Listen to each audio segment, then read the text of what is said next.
गुजरात दौरे पर पीएम मोदी जो कि संबोधित कर रहे हैं। आज गुजरात दौरे का दूसरा दिन है।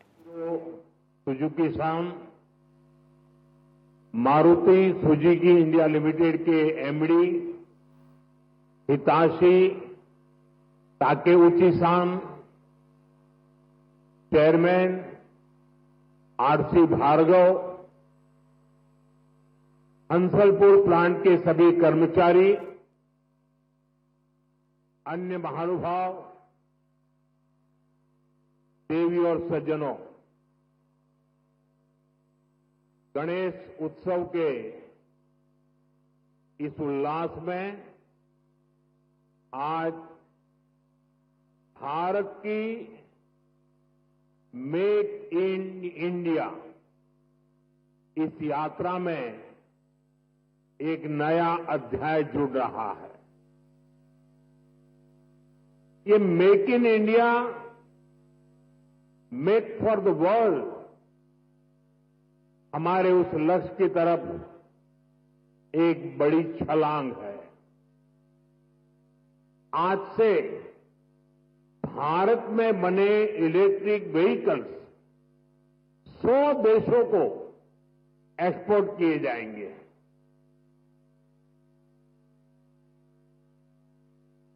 साथ ही आज हाइब्रिड बैटरी इलेक्ट्रोड मैन्युफैक्चरिंग भी स्टार्ट हो रही है।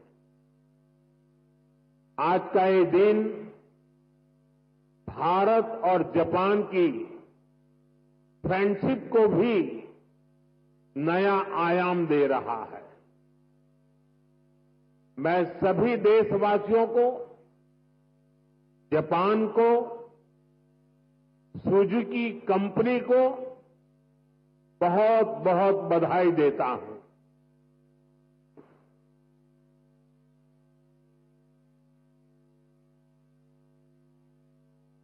एक प्रकार से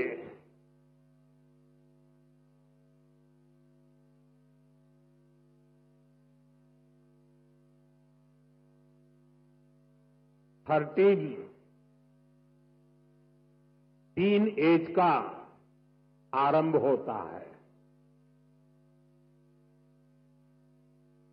और टीन एज पंख फैलाने का कालखंड होता है, सपनों की उड़ान भरने का कालखंड होता है। और टीन एज में ढेर सारे ख्वाब उभरते हैं। एक प्रकार से पैर जमीन पे नहीं होते हैं टीन एज में। मुझे खुशी है कि आज मारुति टीन एज में एंटर कर रहा है।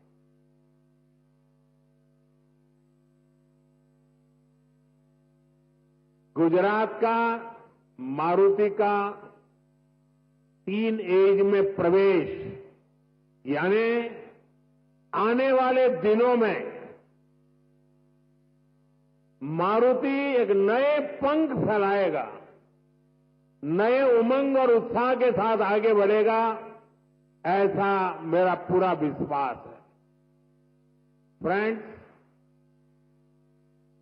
भारत की सक्सेस स्टोरी के बीज करीब करीब 13 साल पहले बोए गए थे। 2012 में जब मैं यहां का मुख्यमंत्री था, तब हमने मारुति सुजुकी को हंसलपुर में जमीन अलॉट की थी। विजन उस समय भी आत्मनिर्भर भारत का था, मेक इन इंडिया का था।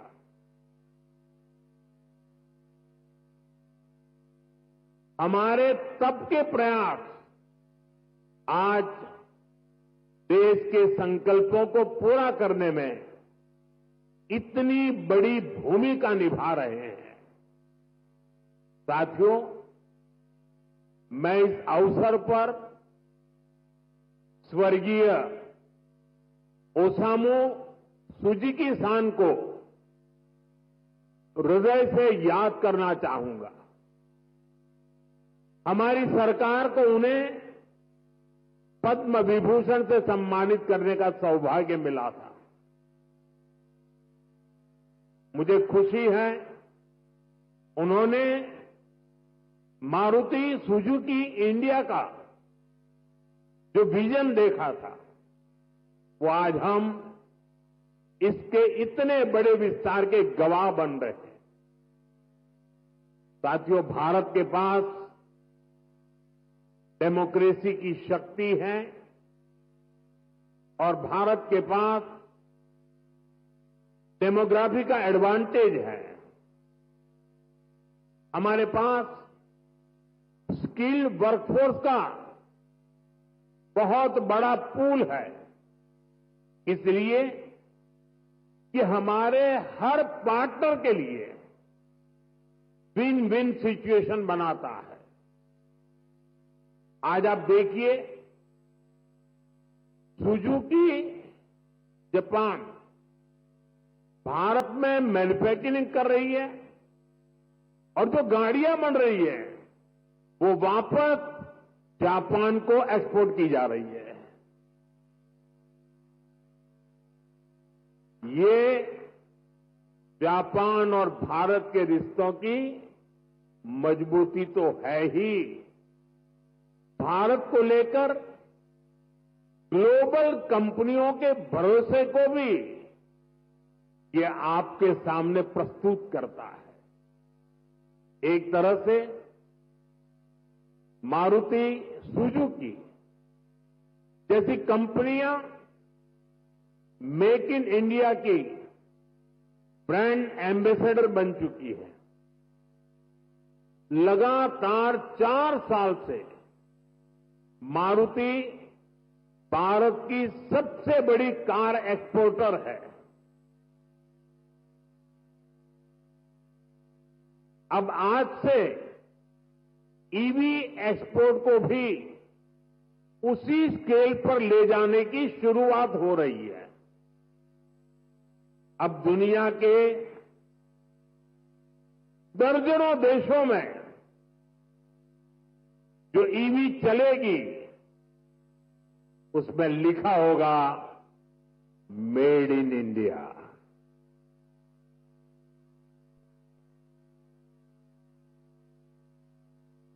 फ्रेंड्स, हम सब जानते हैं ईवी इकोसिस्टम का सबसे क्रिटिकल पार्ट बैटरी है।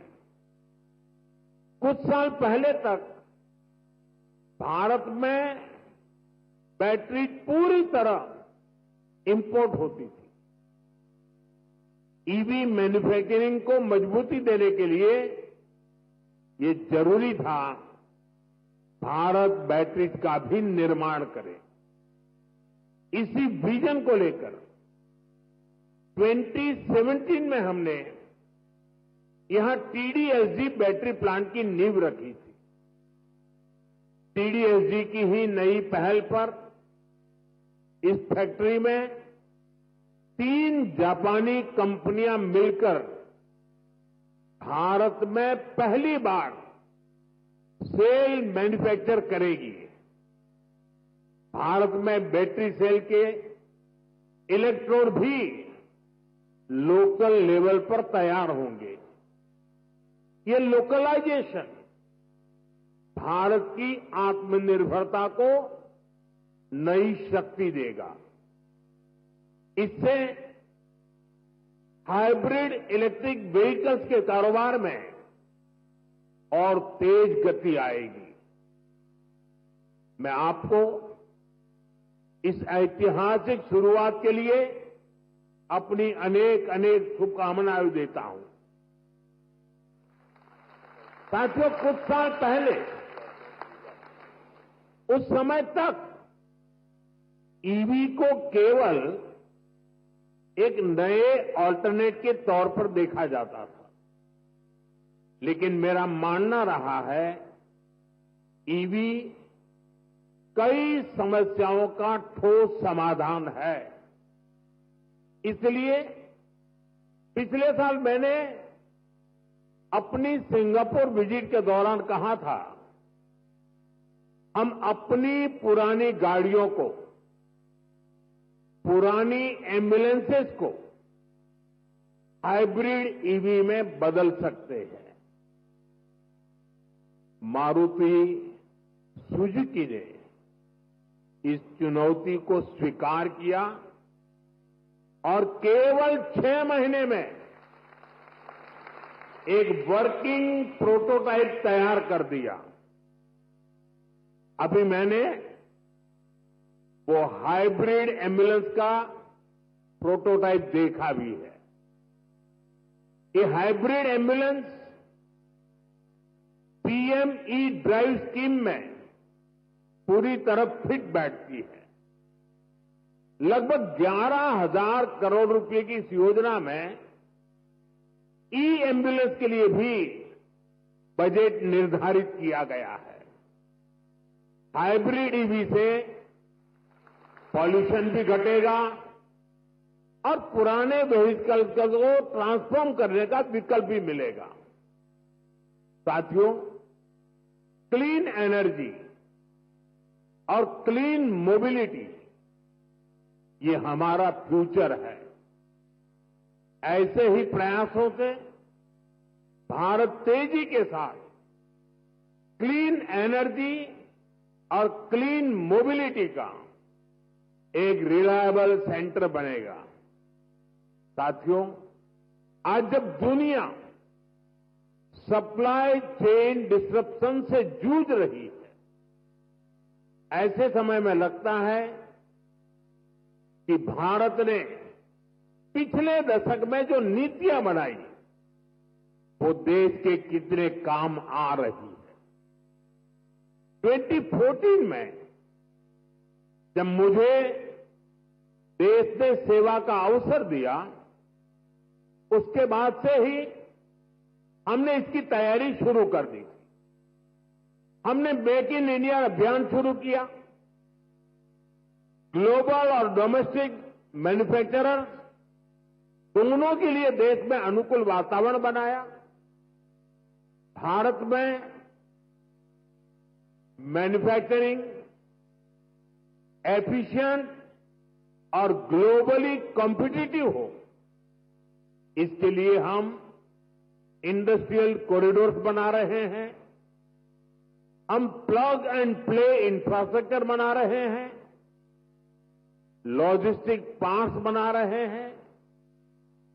भारत कई सेक्टर्स में मैन्युफैक्चरर्स को प्रोडक्शन लिंक इंसेंटिव का बेनिफिट भी दे रहा है।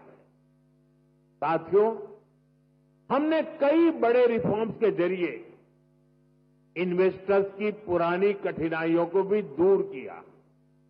इससे इन्वेस्टर्स के लिए इंडियन मैन्युफैक्चरिंग में इन्वेस्ट करना आसान हुआ है।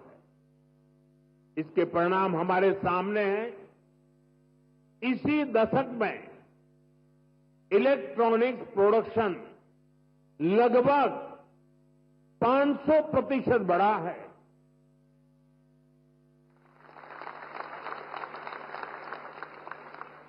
मोबाइल फोन प्रोडक्शन 2014 की तुलना में 2700% तक बढ़ गया है। डिफेंस प्रोडक्शन में भी पिछले दशक में 200% से भी ज्यादा की वृद्धि हुई है। ये सक्सेस आज भारत के सभी राज्यों को, हर एक राज्य को भी मोटिवेट कर रही है। उनके बीच रिफॉर्म्स को लेकर, इन्वेस्टमेंट को लेकर एक हेल्दी कंपटीशन शुरू हुआ है, जिसका लाभ पूरे देश को मिल रहा है। और मैं हर मीटिंग में, व्यक्तिगत बातचीत में और सार्वजनिक रूप से सभी राज्यों को कहता रहा हूं कि हमें प्रोएक्टिव होना होगा, हमें प्रो डेवलपमेंट पॉलिसीज बनानी होगी। हमें सिंगल विंडो क्लियरेंस पर बल देना होगा। कानूनों में रिफॉर्म्स को बल देना होगा। और ये कंपटीशन का जमाना है। जो राज्य जितनी तेजी से अपनी पॉलिसीज को नीट एंड क्लीन रखता है, इफ्स एंड बट्स के बिना रखता है, तो इन्वेस्टर का विश्वास बढ़ता है। इन्वेस्टर आने के लिए हिम्मत के साथ आता है। आज पूरी दुनिया भारत की तरफ देख रही है। ऐसे में कोई राज्य पीछे नहीं रहना चाहिए। हर राज्य ने अवसर लेना चाहिए। ऐसे कॉम्पिटिशन हो गए हिंदुस्तान में आने वाले इन्वेस्टर को सोचने में तकलीफ हो कि मैं इस राज्य में जाऊं कि उस राज्य में जाऊं।